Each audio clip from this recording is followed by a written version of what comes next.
Alô, alô? Hoje, 27 de janeiro de 1986. Gravando para teste, Rádio Ministério da Educação. Especial com o maestro Francisco Mignone. Estamos aqui na residência do maestro Francisco Mignone, que, apesar de acamado, nos recebe para uma pequena entrevista. Maestro, eu gostaria de saber sobre seus estudos. O senhor começou a estudar música no Brasil e depois foi para a Europa, não é isso? Exatamente, eu comecei a estudar música em São Paulo, no Conservatório Dramático e Musical.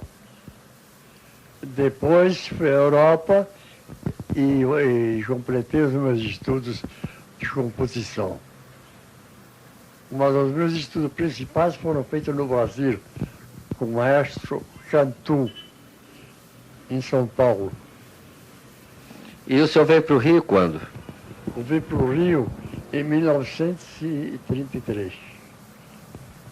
E começou a sua produção aqui. Então, já como maestro, compositor? Eu tentei antes, em São Paulo, poder firmar-me como mestre de composição e harmonia e contraponto. Mas era uma época muito difícil, 1929. Encontrei muita dificuldade para poder firmar-me. Então aproveitei uma vaga que havia no Instituto Nacional de Música do Rio de Janeiro e aceitei a vaga. E aí comecei a lecionar. A minha cadeira na universidade era de regência de orquestra. Particularmente também eu tinha muitos alunos, mas que se deu para poder sustentar a minha vida de compositor. E o senhor fez também uma grande carreira como pianista, né? Bom, eu sempre toquei piano. Desde pequeno que eu me lembro, sempre na frente de um piano, meu pé ao lado, recriminando, elogiando e às vezes censurando sobre as liberdades que eu queria tomar. E a sua carreira no exterior, como começou a divulgação de sua obra no exterior? Bem, eu fui em 1920 à Europa. Eu tocava muito bem piano, como há pouco dissemos, né? Então aproveitei para dar concertos. E dava muitos concertos de piano. Mas quando cheguei a um certo momento, eu vi que uma carreira assim, instrumental, é um pouco vazia, se não for muito brilhante. Então preferi a composição musical. E comecei a escrever, especialmente óperas. Óperas? Óperas. L'Innocente, né? A minha primeira ópera foi O Contratador dos Diamantes, libreto de Afonso Arinos. Depois escrevi mais uma ópera, com um argumento espanhol, O Enjeitado. E finalmente escrevi a ópera O Chalaça, que teve muito sucesso aqui no Rio de Janeiro, em 1876. E a seguir escrevi mais uma ópera, que é Sargento de Milícias. O Sargento de Milícias. E depois eu queria continuar na ópera, mas eu vi que o ambiente não é propício mais para a ópera no Brasil. É muito difícil. É assim. O Inocente, na sua também? É minha, é meu também. Ah, pois é. L'Innocente, que é feito até em italiano, não é? É feito em italiano. É do espanhol, é traduzido do espanhol. O libreto de Concha Espina. E o título em espanhol é El Jaión, O Enjeitado. Mas o senhor foi professor e mestre de vários músicos famosos. O senhor gostaria de destacá-los? Pois não, com muito prazer. Um dos bons alunos que eu tive, o Henrique Morelenbaum, depois o Mário Tavares, o Eliasar de Carvalho, Cleófilo Persson de Matos, Carlos Maur, todos eles foram meus alunos. Foram meus alunos de regência, né?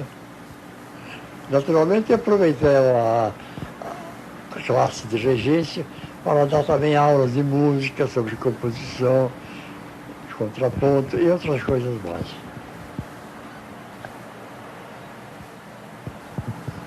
Ah, tá lembrando aqui o Roberto Ricardo Duarte, que foi seu aluno também. Um dos bons alunos que eu tive em composição foi o Roberto Ricardo Duarte. É um rapaz que tem grandes possibilidades, grandes merecimentos e que tem um futuro certo no nosso país, especialmente na arte da regência de orquestra. Mas e a sua obra que primeiro se projetou no exterior? Acho que foi o Maracatu de Chico Rei, né? Foi ou a Congada. Bom, o Maracatu do Chico Rei era um libreto que o Mário tinha escrito para um balé. Ele perguntou ao Mário: você não quer escrever isso, Mignone? Você se anima? Fala, vamos fazer uma tentativa. Porque naquele tempo havia uma grande luta sobre música brasileira e música nacionalista. Música brasileira era toda música escrita por brasileiro. E música nacionalista era escrita especificamente explorando as possibilidades musicais do país. Eu, naturalmente, lutei muito, especialmente com o Mário de Andrade. O Mário de Andrade era nacionalista ferrenho. Ferrenho. Não admitia que não se escrevesse música não ser nacionalista. Então por que temos essa música? Para quê? Para quem? Porque estamos aqui macaqueando francês, inglês, italiano, a título de quê? O que saiu daí? Muito pouca boa coisa saiu. O único que emergiu com o grande talento que tinha era o Carlos Gomes. O Carlos Gomes realmente era um grande homem de teatro. Mas ele não deixou de ser um autor, digamos assim, meio internacional. Né? Aí ele interessava pouco a música nacionalista, né? Naquele tempo. Hein? É isso aí. O maestro, e assim, o senhor falou de Carlos Gomes, então vamos falar de um outro compositor brasileiro também que foi seu grande amigo, Villa-Lobos, o grande Villa-Lobos também. Bom, o Villa-Lobos eu tenho admiração completa e restrita, né? É um grande gênio da música brasileira. E talvez, quem sabe, mesmo da música universal. Ele é uma genialidade incrível. Ele resolveu os problemas mais complicados com seu grande talento, sua força de vontade de vencer. O Villa-Lobos era um grande lutador, de uma força de vontade incrível. Ele, quando queria uma coisa, a conseguia pela sua grande força de vontade. Então vamos falar também de um outro grande músico brasileiro que é seu contemporâneo, 8 anos mais novo, completou ontem, que é o maestro Radamés Inátali. Qual é o tipo assim de contato que vocês tiveram? Eu comparo muito o Radamés Inátali ao Mozart. Ele tem a mesma facilidade que tinha o Mozart. Ele escreve música a qualquer momento, a qualquer hora, qualquer gênero de música. Ele não tem muita personalidade. Mas o fato de não ter personalidade, ele tem muita capacidade. Ele é capaz de escrever uma sinfonia em menos de uma semana, né? Essa mesma facilidade que nós encontramos em Mozart, né? Sendo que Mozart era muito mais original. O Radamés tinha uma força de vontade extraordinária. Quando ele quer uma coisa, ele se mete na cabeça e ele faz. E a obra dele é boa. Mas o senhor também tem grande facilidade de compor, né? O senhor compõe muito, compõe 2, 3 obras ao mesmo tempo, simultaneamente, não é isso? Eu tenho muita facilidade em compor também. Eu restringo muito a minha capacidade ao que chamam. Depois de escrita uma obra, começo a cortar aqui, cortar ali, melhorar, e estar querendo superar a mim mesmo, porque é muito difícil. E agora eu queria que o senhor dissesse assim dos seus intérpretes. Quais assim que o senhor mais admira? Os que interpretam melhor a sua obra, assim, no seu conceito. Bom, dos pianistas do passado, Renato Estrela, incontestavelmente era o meu melhor intérprete.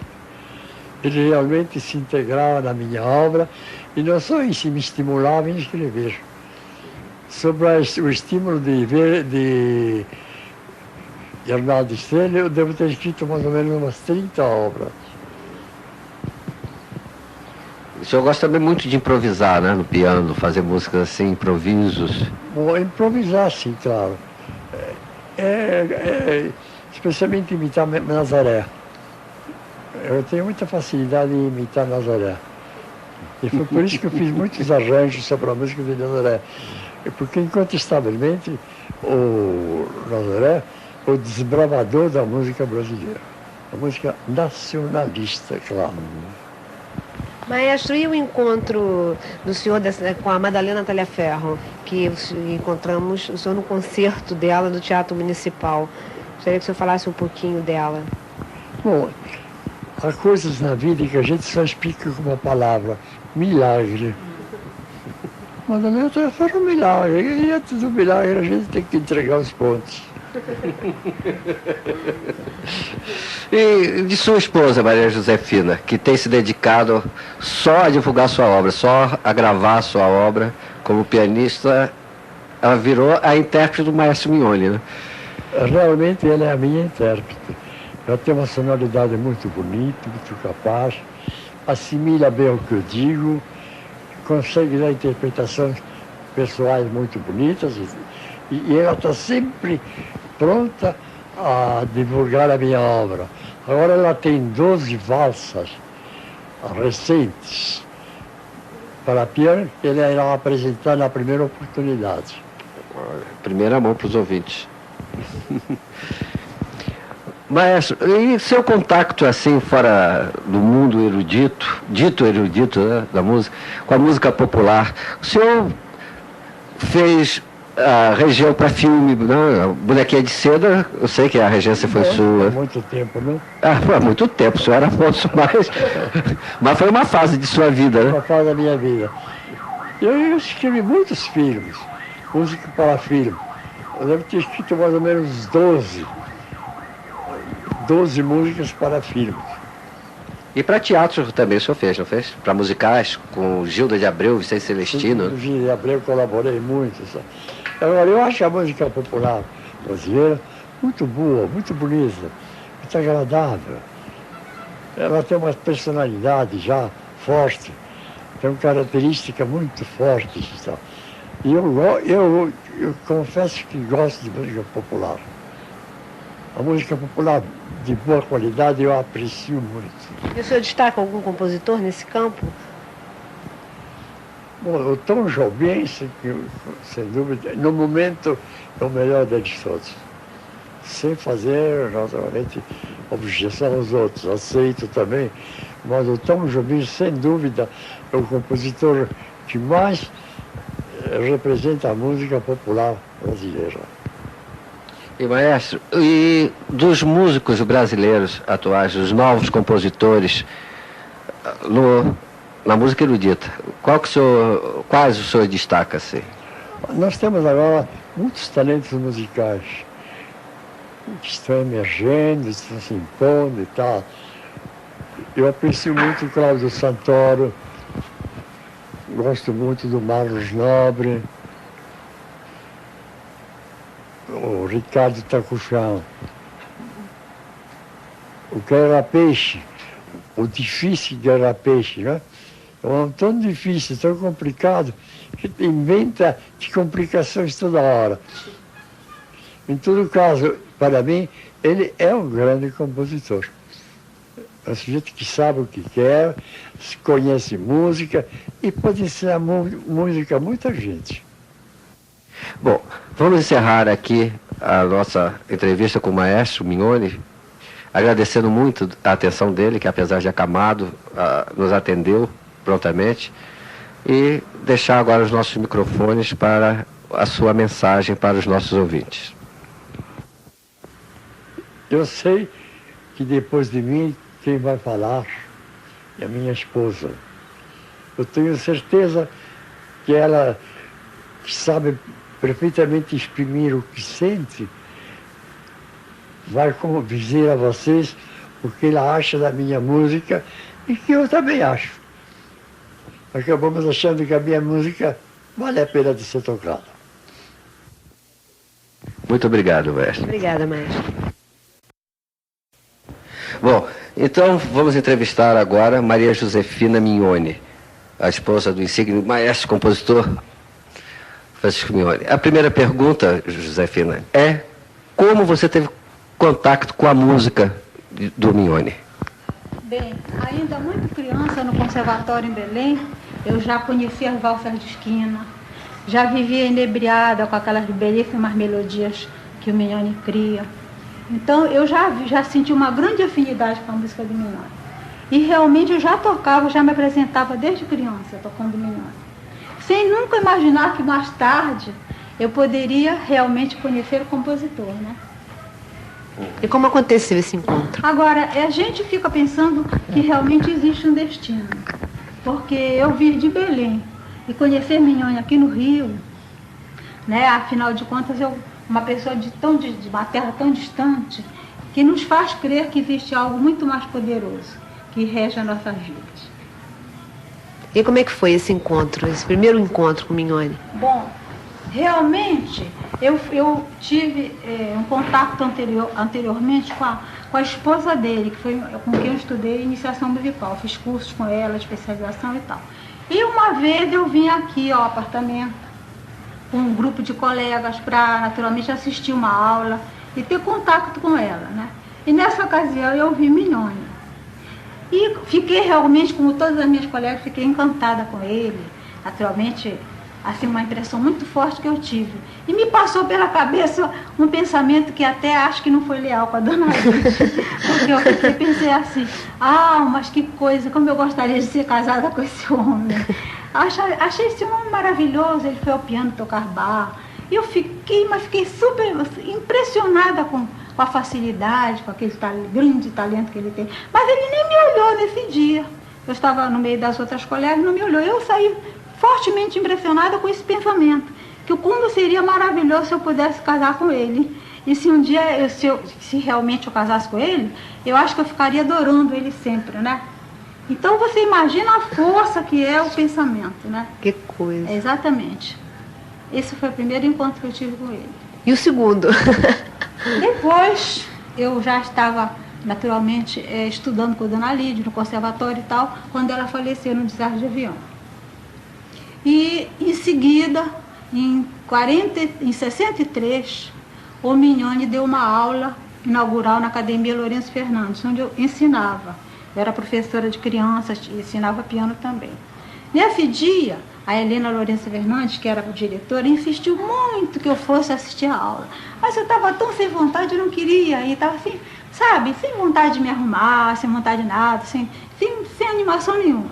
Mas uma coisa forte em mim, como que me empurrava. E eu acabei indo a essa aula, me arrumei de qualquer jeito, sem interesse nenhum, e fui assistir a aula, que o Mignone dava essa aula inaugural na academia, né? Era ministrada por ele. Cheguei lá, sentei lá no fundo, lá atrás, nas últimas cadeiras, né? Fiquei sentadinha lá, estava cheio, ele estava rodeado de professoras, sabe? Uma badalação danada. E eu lá, modestamente sentada. Mas ele me descobriu lá no meio de toda aquela gente, né? Então ele não tirava os olhos de mim. Então pediram que ele tocasse no fim da aula.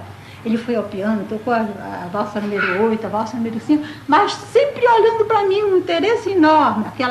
E eu, naturalmente, também estava impressionada com ele, né? Acabou tudo, foram lá para a sala da diretoria, tomar café, não sei o quê, e eu fiquei no meu canto, nem me aproximei dele.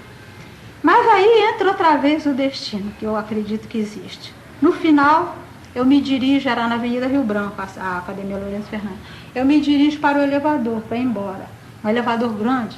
Então fiquei lá esperando, o assessor disse que não poderia descer se não houvesse outras pessoas. Então eu fiquei esperando dentro do elevador. Nisso quem aparece? O Mignone com a Cristina Maristani. Vinha rodeado, né, de outras cantoras e pianistas, né, aquela confusão toda.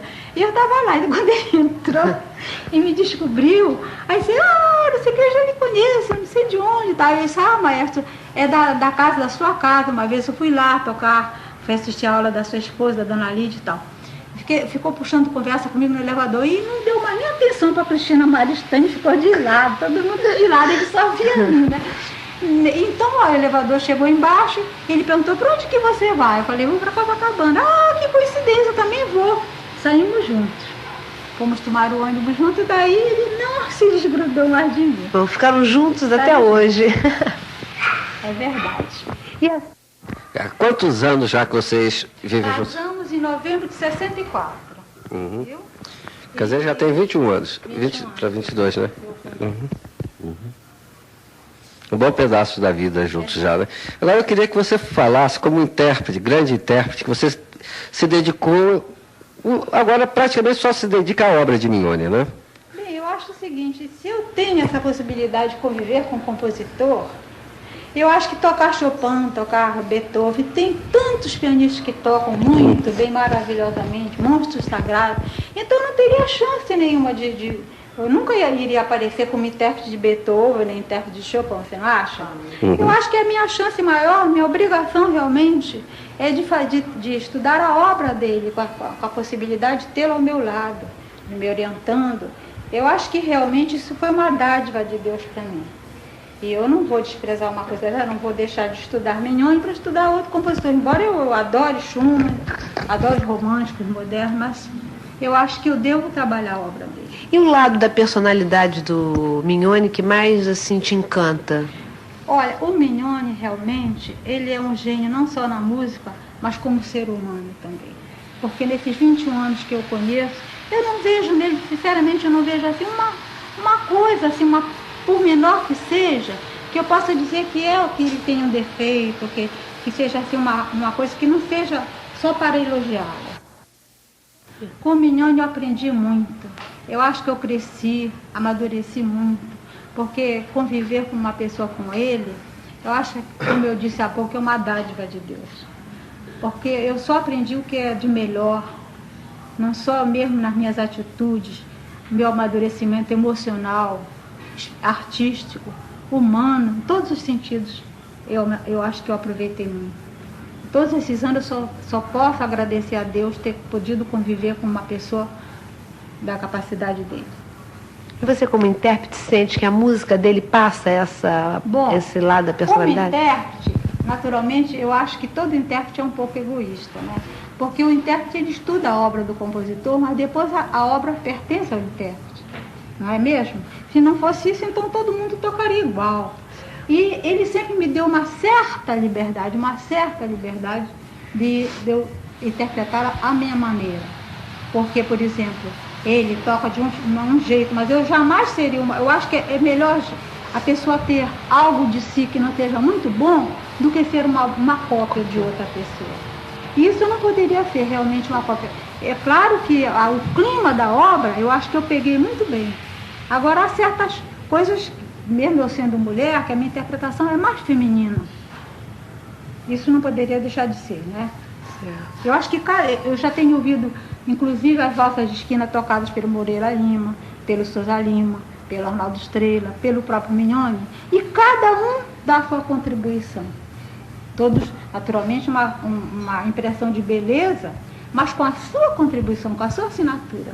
Você tem alguma composição dele que você goste mais?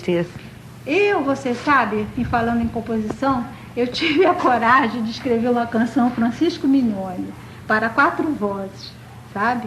E aproveitei os versos de um grande amigo nosso de São Paulo, Juvenal Fernandes, que o homenageou Mignone com esses versos Francisco Mignone. Então, eu tive a coragem de fazer a música. Não sei se um dia haverá oportunidade de se cantar, né? Realmente eu tive essa coragem, mas tremi.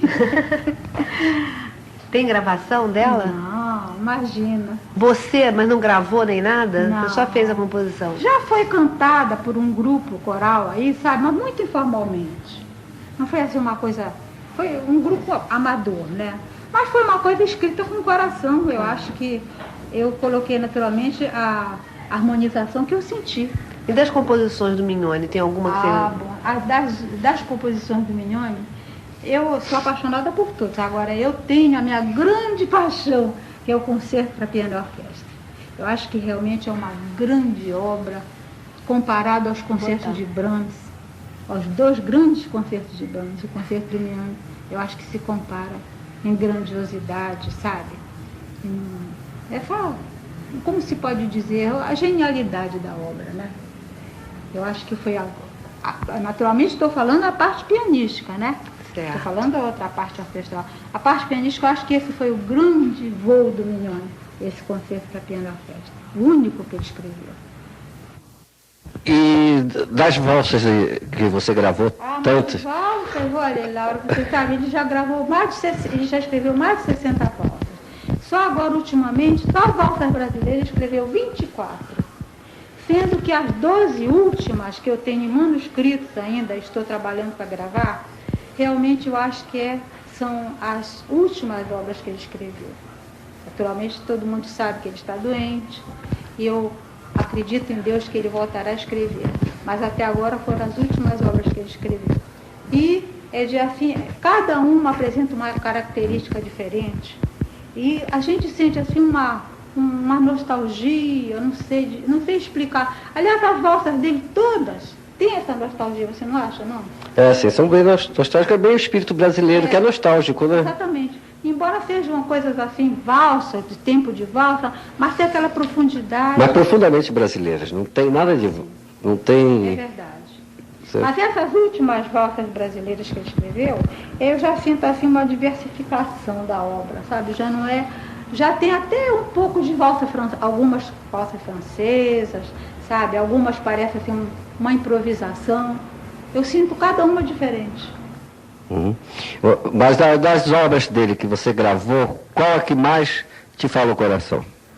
Você, quando pergunta ao pai, quando um pai tem 10 filhos ou 20 filhos, você pergunta a ele qual o filho que ele gosta mais? Você gosta de tudo, né? Porque cada obra tem a sua característica. Se você, por exemplo, vai ouvir, digamos, você vai a uma festa, uma boate, você vai ouvir música de boate. Se você vai a uma festa num salão, você vai ouvir, se vai a uma missa, você vai ouvir música sacra. Então eu acho que cada música tem a sua mensagem. Eu não posso dizer a você qual é que eu gosto mais. Em termos pianísticos, eu falei a você do concerto. Agora o Mignone, sei lá, ele tem uma criatividade tão grande que quando a gente pensa que esgotou, vem mais coisas ainda. Escuta, dessa época assim de namoro, não teve nenhuma música dedicada a você? Mas tem muitas dedicadas a mim. Dessa época de namoro. Tem muitas dedicadas a mim. Agora o Mignone, ele tem muito ligado aos amigos, sabe? Então ele tem dedicado muito aos outros amigos também. Ele é uma pessoa de uma simplicidade, assim, como eu disse, uma grandeza. Eu acho até que ele não sabe da genialidade dele. Eu acho que ele não sabe, ele desconhece. Ele escreve música pelo prazer de escrever.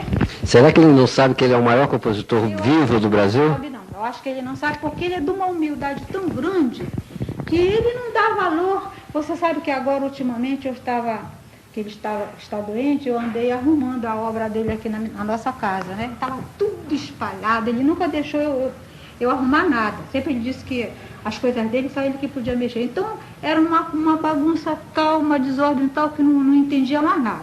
Quando ele adoeceu, eu pedi que eu queria organizar a obra dele. Então eu fui arrumar tudo. Encontrei coisas dos diplomas dele. Ele me mandou que eu rasgasse os diplomas.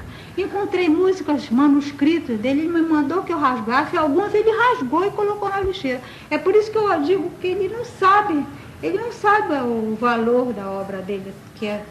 Não sei, eu acho que realmente a humildade dele é muito grande, eu acho que O Mignone, que é um compositor completo, ele se dedicou a todos os gêneros, né? Balé, ópera, canções, música pianista, música para grande orquestra, música para banda. Ele fez tudo em matéria de música. Quer dizer, ele é um compositor completo. Compositor brasileiro completo, da atualidade, o maior, isso eu acho, e a grande maioria de quem entende música no Brasil acha. Sabe que o Mignone é uma coisa assim, idolatrada. Bem, isso não poderia... Agora, dentro desses gêneros musicais, qual que você acha que ele é mais Mignone? Eu acho que na música para canto, eu acho que a afinatura dele é bem forte. Exatamente porque Poucos compositores brasileiros escreveram tão bem para canto como ele, que viveu nos teatros de ópera, né? Lá na Itália, conviveu muito com os artistas, com os cantores, então eu acho que ele é o métier dele realmente escrever para canto. Agora, para a orquestra nem se fala, né? Ele é um grande orquestrador, né? Eu acho que sabe, é impressionante como é que ele pode, digamos, escrever assim, como eu assisti ele escrevendo partitura de cima para baixo, sem ir ao piano e como se fosse uma carta. E eu, muitas vezes não ouvia a obra, só ouvia quando era levada. Realmente eu acho assim, isso é gênio, né? Agora me diz uma coisa, o Mignone é um grande nome aqui no Brasil, mas mesmo para um grande nome na música aqui no Brasil, fazer carreira... Josefina, mesmo nessa fase assim, de doença de Mignone, ele tem escrito alguma coisa? Olha, Laura, você sabe que uma das coisas, um ponto, sabe, que me dá grande tristeza, é que ele tem uma vontade enorme de continuar a obra dele, tem muita coisa na cabeça, mas ultimamente, realmente, a saúde dele tem estado muito abalada e ele não tem podido escrever. Mas eu creio, acredito mesmo, faço um pensamento muito forte, peço que todos vocês que gostam do Mignone, todos os brasileiros, amantes da música dele, que peçam a Deus pela saúde dele, para que ele possa continuar a obra dele. Tá certo, Josefina. Então, vamos encerrar por aqui a nossa reportagem, agradecendo a sua boa vontade para conosco e para que você saiba que as portas da Rádio MEC estão sempre abertas para assim que você lançar seus discos, vá lá para ser entrevistado, apresentar em primeira mão para os nossos ouvintes, tá? Eu queria ser testemunha aqui da gentileza do maestro ter recebido uma pessoa muito gentil, muito pura. E você também, que essa tua entrevista foi muito emocionante, desse amor do casal, né, Lauro? Pois não, eu estarei sempre à disposição de vocês. E o Mignone sempre teve a maior boa vontade, e as portas estão sempre abertas a todos que quiserem vir aqui. As portas estão sempre abertas.